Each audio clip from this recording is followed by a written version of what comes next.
Panda Anthem. Ian, what's up? Red Panda Anthem. Red Panda, what's good? Red Panda Anthem. Okay, you want to go over some stock charts? Yeah, if you can pull up on your side. If not, we can do Q&A. But I just want to go over a couple and not just do the typical. All right, let me. I'll pull up on my screen. Give me 1 sec.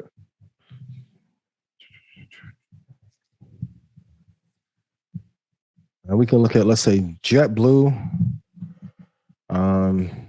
first, then LV, and then United. Any platform? Yeah, we can do Yahoo Finance. Keep it simple. All right, perfect. Yeah. And we can just hit max. So I want to show when we're looking at charts, like what are we looking at? So like when we hop on a FaceTime or you call me like 7:30, like, bro, you see this? I want to kind of just walk them through.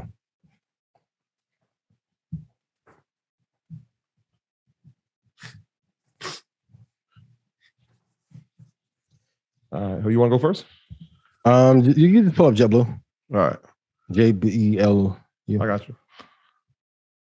And then we can hit max. So when people are like, hey, can we invest in airlines? I want everyone to take emotion out of it. I want you to just look at the chart. And let's go to the max chart.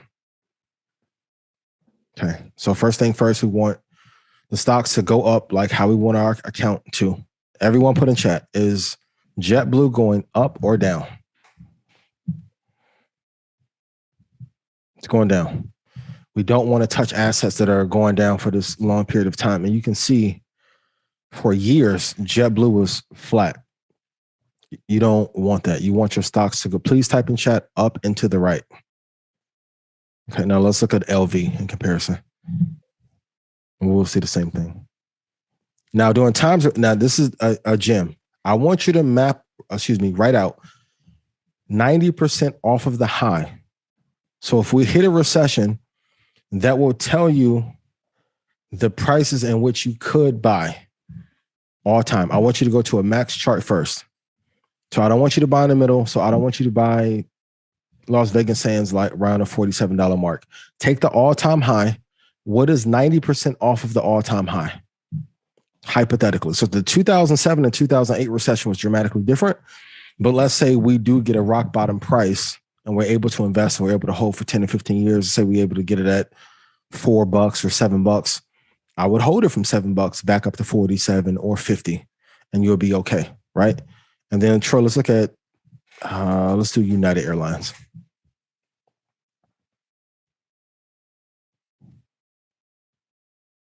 I don't like airplane stocks for the most part, but same thing, 90%. This is the gem I want you to take away. In a recession, 90% off the all-time high. So let's look at, even better, let's look at USO because oil went negative. USO? Yes. All right. So when crude went negative, even though historically crude is not a great investment, for those of you who've been doing your reading, you can tell whenever crude doubles in a year, that is a sign of a recession. So when crude went negative, if I was able to catch crude at $1, USO at $1, and I'm able to ride it up to the price that it is now, that would be a good investment. But you want to mark off those areas where it's 90%. And as Troy would always say, it's about patience. I know some of you don't want to hear, hey, wait.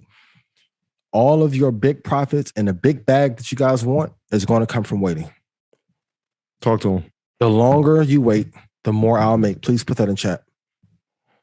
The longer you wait, with the exception of Market Monday live tickets, please get them now. The longer you wait, the more you will make. So if you wait 1 or 2 years for an incredible opportunity and you load the boat there, then you'll be able to take full advantage of it and then get it at a price in which no one else is able to. But that is a gem I want to give you 90% off the all-time high. When we go into a recession, you should be elated. So if you can buy a Mercedes right now or Lambo, Rolls Royce for 90% off, you would find the financing for it. You have to treat this like that. So if we hit a recession and let's say Home Depot becomes super cheap, Lowe's, and maybe even Neo. Like if Neo got to $1.25, I would load up because the probability of it at least going back up to 9 is more than 80%. So look at every asset class across the board, mark off 90% for everything. Do this with 500 charts. Please put 500 in chat. And when a recession comes, you will be elated because there's at least going to be 2 or 3 things And you're going to be like, damn, I don't think it'll ever go that far. And something's going to come out. It's going to be a fat finger trade, a flash crash, a hedge fund blows up. Something's going to happen, and it's going to drive that price down, and you'll be able to get it for pennies on the dollar. And you'll be good. So that's the one gem I wanted to share from Chart Time tonight. No more chart? Any ones you want to look at? I mean, people want to look at Tesla, so let's put it up there. Let's look at Tesla. I know when I say it, they're going to be like, oh my gosh, is the crystal ball going to come out tonight and talk about Tesla? So I'm Not tonight, but it will come out at Market Mondays Live. Shameless plug. Market Mondays Live. Get your tickets. 75 tickets left. Could Neo go that low? Listen, I want you guys to know. I'm going to go 5 year ahead, Ian. Okay. All right. Every stock could go to zero. Like you have to bank on what could make, like, so if Elon left, let's say he got 100% ownership of Twitter, how much of Tesla does he own? And what if he say, hey, I'm done with Tesla. And now John Smith runs it. How much of the value then leaves? 60 to 70% of it will leave. You have to always bet that a stock could go to zero. Even for Apple, I told you guys, I think by 2035, the dominance of Apple will erode and go away. You always have to plan for what is going to happen in the worst case scenario. That's when you learn how to buy at the best prices. So if it gets down to $515, I would love Twitter. I'm assuming Tesla at that price. Would love. I'll put every dollar I could in at that price as long as Elon is there. If Elon leaves, I ought to go to 515 in a heartbeat. 515 in a heartbeat, because there's the most of the value that is there in Tesla and in almost any company that is ran by a celebrity CEO is the alpha produced by a celebrity CEO being there. That's why if Steve Jobs left and he would have ran Warner Music Group would have tripled just by him being there. If Tesla ran Disney would go up 10x probably just from him being there and being a worse CEO.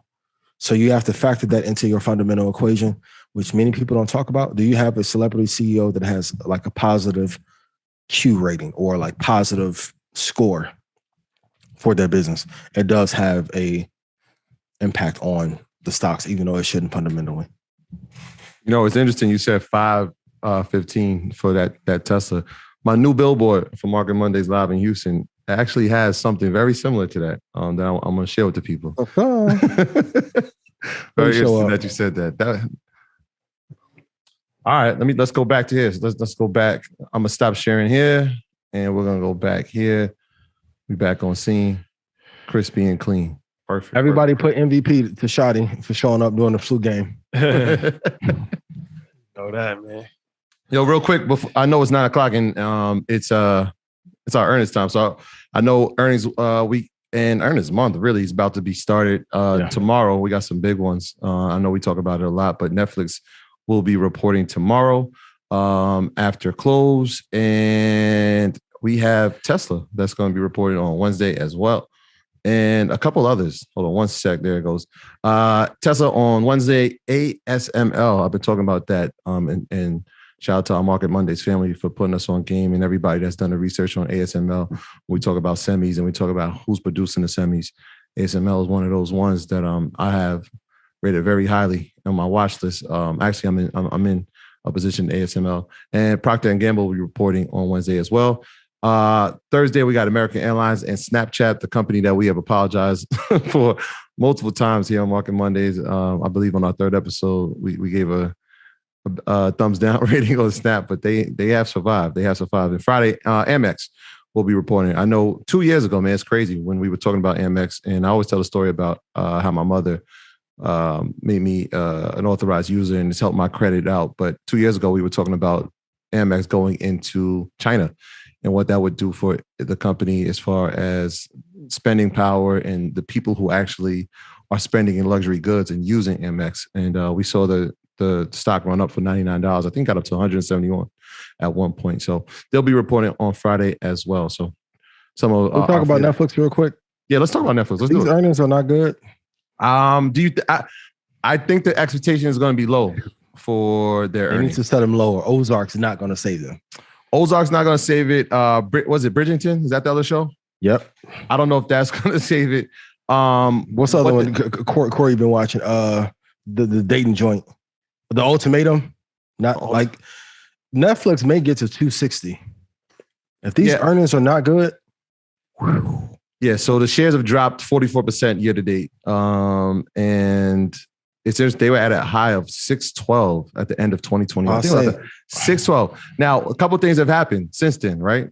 They have raised the price on the subscriptions, which is another way that companies like to gain revenue. So it's like one of those sneak ways. How are we going to make more revenue? We'll charge more. But they did something else too, and it was kind of like, I don't know when it's going into effect, but they're trying to lock down on that multiple user login.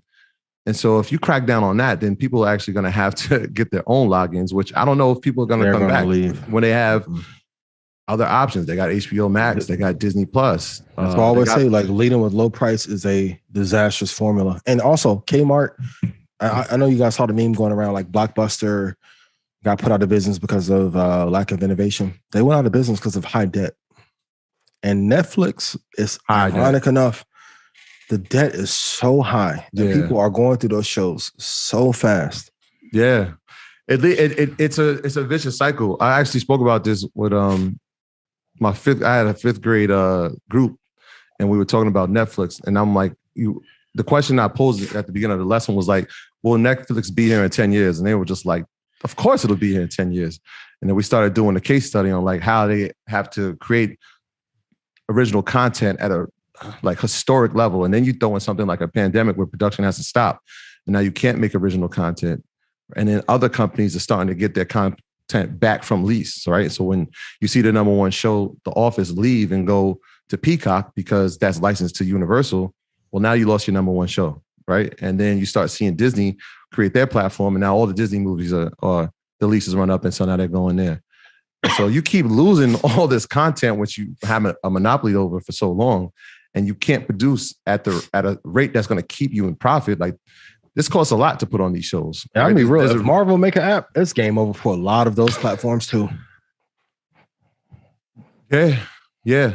And I think, and that's why when we talk about Disney, I think it was my favorite streaming platform. But they're doing something now. They're trying to make a push to get content that's over PG-13, and so they're going to try to take some of that audience that's looking like, Disney's just for kids. But now, you got a core audience with Star Wars, and you got a core audience with some of the Marvel content, but if they start making PG-13, and I doubt they'll ever do rated R, but even if they did, it'll be a consent before you log in. I saw that the other day. Like, I had to put a consent on, like, I'm over a certain age on my Disney app.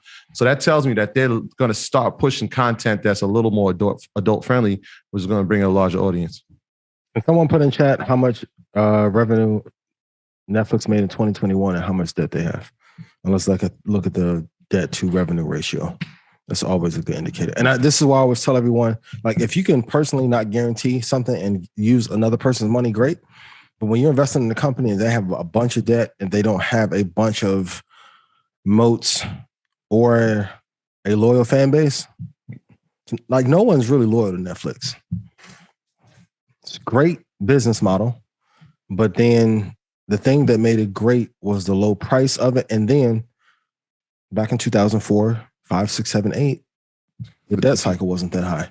Yeah. Great shows. That's why all my entrepreneurs, I'm telling you, the more you can stay away from debt, the better off you'll be. Everyone always argues until the bank says, hey, let me get that money that I loaned you. And then if you've ever been in debt, the pressure that you feel every time you get a phone call, every time you go to the mailbox is different. The companies that survive usually have very little, or if you are going to get a loan, let it be less than 1.5% interest. Yeah. So Netflix may not be here in 5 or 6 years. The biggest number we need to look tomorrow is the subscribers. So that'll be the number we would definitely have an eye on, and you should have your eye on if you're invested in Netflix. Is how many subscribers did they get last quarter? I know they had an estimate that came in way low. I think it was 2.5 million last quarter. No way. Something crazy. It was something crazy, but 2.5 million. Can somebody confirm that? Because if you do 15% annual churn, you can predict at that point how long they have until they're not profitable. Yeah, somebody's gonna put it in chat. Appreciate y'all. Yeah. Gonna be ugly. Shout out to Ozark. It's returning on the 29th. It's gonna be great. the final season. This that Red Panda anthem. Ian, what's up? This that Red Panda anthem. Red Panda, what's This good? that Red Panda anthem. Your Whole boy. crew going up. I know they can't stand it.